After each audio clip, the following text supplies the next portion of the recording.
Hello again, I'm Nicole, your AI whisperer. Think of me as your guide through the AI chaos, and I'm here to answer all your questions about AI.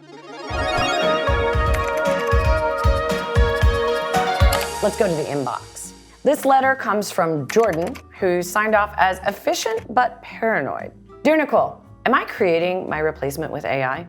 At first, when I was using AI, it felt like a dream. Suddenly, I was cranking out reports in half the time, writing emails that sound smarter than me, and even my dog was thrilled because he actually got walked. But now I get this feeling, am I just teaching the robot how to do my job? Like one day it's gonna spit out Jordan 2.0 and HR will realize they don't need the human version of me. Am I overthinking this, or am I basically training a soulless algorithm that's gonna replace me on payroll?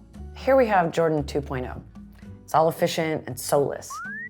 Cute and all, but it can't handle Chad's passive-aggressive emails. Your AI doesn't actually know how to do your job. It doesn't set priorities, it can't make judgment calls, or manage any kind of nuance. Humans still have to steer the ship. Look at these dominoes, for example. Each of these dominoes represents a boring task in your job. See this one? This is reports. Nobody likes those. This one? This is gonna be meeting notes. Nobody likes those either. And let's say this one is brainstorming, because we could all use a little bit of help with brainstorming. Now this is your AI, Jordan 2.0, and Jordan can easily do these tasks. Now, let's imagine we have some different tasks. This one here is office politics. This one is reading the room.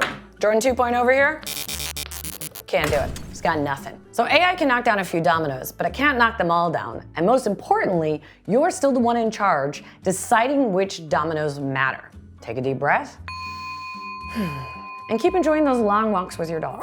AI can do some impressive things, but it can't do everything in your job. It's more like a sidekick and less like a villain. And Jordan, if HR ever tries to replace you with this bot over here, just remind them that AI can't laugh at your boss's terrible jokes. So I hope that helped. If you've got a question like Jordan's or you've got your own AI paranoia, send me a Dear Nicole. I'll tell you whether it's a monster or just a slightly overhyped office tool.